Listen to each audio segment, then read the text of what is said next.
आप रेडी हो मेरे क्वेश्चंस के लिए? हाँ, हम रेडी है। तो मेरी लाइफ में थोड़ी सी मैनिफेस्ट करने की चैलेंजेस है और कई बार कई लोग आर्ग्यू करते रहते हैं कि ये इम्पॉसिबल है और मुझे वहीं पे ही थोड़ा सा रेजिस्टेंस है। आप इस बात को चैलेंजेस की जगह इनविटेशन के तौर पे लीजिए।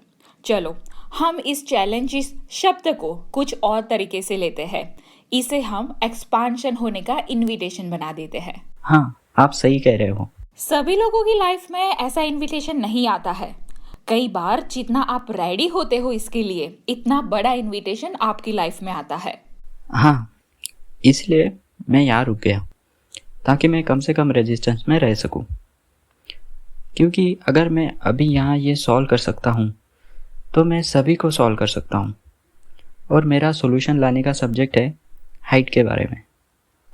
तो कहीं ना कहीं मैं अपने वोर्टेक्स में मैं 5 इंचेस टॉल अपने आप को देखता हूँ। और फिलहाल आपने कहा कि आप जानते हैं कि आपका विस्तार यानी कि एक्सपांशन कहाँ है, और आपको ये भी पता है कि आपका कम से कम रेजिस्टेंस का रास्ता कौन सा है। तो मैं यहाँ पे उस गाइडेंस को प्राप्त करने के लिए आया हूँ। आपने यहाँ इजी साइड से स्टार्ट नहीं किया, आपने यहाँ हार्डेस्ट साइड से स्टार्ट कर दिया है। आपने यहाँ पे उस एक्सपेक्टेशन से स्टार्ट कर दिया है जो यहाँ पे सबसे ज्यादा पावरफुली अंदरूनी जालों से गुथा हुआ है। तो आप जहाँ है वहां से उस मैनिफेस्टेशन को कैसे प्राप्त कर सकते हैं जहाँ आप पहुंचना चाहते हैं? तो जो ऑलरेडी अभी मैनिफेस्टेशन हो चुका है उसे इग्नोर करके आपको जो चाहिए वे मैनिफेस्टेशन आप कर सकते हो। आप अभी वर्तमान में जिस चीज पर ध्यान फोकस करते हैं वे कन्वर्ट होके अभी उस वॉर्टेक्स वाले वर्जन में बनता जाता है। पर वे वॉर्टेक्स वाला वर्जन आप ना टच कर सकते हैं, ना सूंघ सकते हैं, ना सुन सकते हैं और ना ही देख सकते हैं। आप तो सिर्फ इसे फील ही कर सकते हैं। तो आपको यहाँ ये सोचना है कि ये वॉटेक्चुअल वर्जन कैसा फील होता है, ये वाकई में कैसा फील होता होगा। दूसरों को रिफ्लेक्ट करके फील नहीं करना है, आपको ये फील करना है कि आपको ये कैसा फील होता है, ये मैनिफेस्टेशन वाकई में कैसा फील होता है। क्योंकि जब आप दूसरों की नज़रों से वापस रिफ्लेक्ट करता देखते हो तो ये सब विकृत हो जाता है, क्योंकि वे लोग वैसे भी इस मैनिफेस्टेशन को बिगाड़ देंगे, क्योंकि आपके उस वॉटेक्स के अंदर वो फीलिंग्स फील करने के लिए वहां कोई नहीं गया है। तो अब इससे आपकी डेफिनेशन में क्या इंप्रूवमेंट आता है? कुछ विशेष, कुछ फिजिकल। वोर्टेक्स में क्या वाइब्रेशन जैसा फील होता है, ये क्या ट्रांसलेट कर रहा है? तो आप जिसे ट्रांसलेट कर रहे हो जिसमें ऐसा कुछ नहीं होगा जो आप देखते हैं, ऐसा कुछ नहीं होगा जो आप वापस सुनते हो, तो ये आपको उस पे गौर करना है कि ये कैसा फील होता है।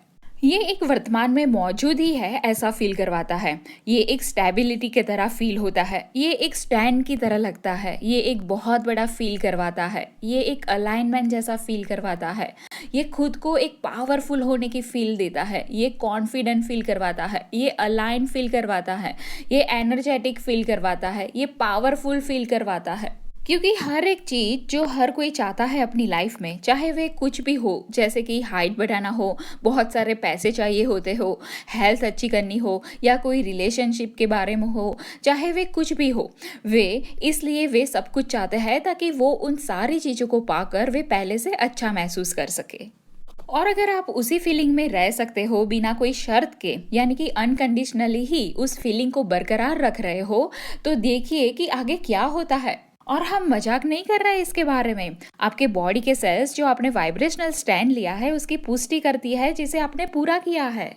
और जिन लोगों को भी इस बात का एक्सपीरियंस नहीं हुआ है उन लोगों के मन में वाइब्रेशनली स्टैंड लेने का आइडिया भी नहीं आया होगा। वे लोग उसी बात को देखते रहते हैं जो अभी हो चुका है, और हर वक्त उसी बात की कंप्लेन करते रहते हैं जो प्रेजेंट में वे देख रहे हैं, और फिर उसे ही फिर से वे लोग रिफ्लेक्ट करते रहते हैं। और हमें पता है कि आपके लिए अब यहाँ बहुत कुछ होगा आर्ग्यू करने के लिए, कि आप कहोगे कि ओ इब्राहिम, वे XYZ बास्केटबॉल प्लेयर पूरे दिन उसके रूम में बैठा नहीं रहा होगा और उसके वॉर्टेक्स वाले अस्तित्व पर विचार नहीं कर रहा होगा। मैं इस बात के लिए बहुत ही श्योर हूँ। वेल, आप श्योर नहीं हो सकते इस बात के लिए, क्योंकि आपको नहीं पता कि कोई भी XYZ अपने वाइब्रेशनल के साथ क्या कर रहा है। हाँ, मैं ये कर सकता हूँ। सॉरी, हम समझ नहीं पाए, आप क्या कर सकते हो? सब कुछ जो मैं चाहता हूँ। हाँ, तो आप उस प्लेस में होने चाहिए कि हाँ, मुझे पता है कि मैं वो वाइब्रेशनल फीलिंग को पूरा कर सकता हूँ, और तब वो उस मैनिफेस्टेशन का एंड होगा, जहाँ उस मैनिफेस्टेशन को पूरा होने की ज़रूरत नहीं होगी उस फीलिंग में रहने के लिए। और वही तो है वे की, उसे पाने की जो कुछ भी आपको चाहिए होता है। कई बार लोग ये सब सुन के वे कहते हैं कि उसे वहीं पे ही डिसकंटिन्यू कर दो, जैसे वे है, बस टॉलरेट करो, सहन करो। पर हम यहाँ आपको टॉलरेट करने के लिए नहीं कह रहे हैं, हम यहाँ आपको अलाउ करने के लिए कह रहे हैं। टॉलरेशन वो है जो आपको नहीं चाहिए, तभी तो आप टॉलरेट करते हो। और अगर आप ज़्यादा लंबे समय तक टॉलरेट करते हो तो आप जहाँ से निकले थे वहीं पे ही पहुँच जाओगे। और फिर लोग परेशान होते हैं और ये कहकर कि हम आपको ये एक्सेप्ट करने के लिए, चिंता करने के लिए ट्राई कर रहे हैं, जिसके लिए आप टॉलरेट करते आए हो। तो ये मैसेज इसके बारे में नहीं है। हम आपको जो भी आपकी प्रेजेंट लाइफ में है उसे एक्सेप्ट करने के लिए ट्राई नहीं कर रहे हैं। हम आपको आपकी करंट रियलिटी को एक्सेप्ट करने के लिए ट्राई नहीं कर रहे हैं। हम आपको हेल्प कर रहे हैं आपको आपकी लाइफ खुद की चॉइस से क्रिएट करने के लिए, और उसमें कोई अपवाद नहीं है। आपको कहना चाहिए कि मैं जो भी चूज करता हूँ वे बना सकता हूँ, बन सकता हूँ और मेरे पास हो सकता है। बस इसे पहचानने की बात है। और फिर क्या खोजना है? Vibrational alignment. और कैसे रहना है? रिसेप्टिव। जो कुछ भी वॉर्टेक्स में है उसके लिए रिसेप्टिव। और फिर मैं टॉलरेट नहीं करूँगा। बहुत अच्छा, दैट्स रियली गुड।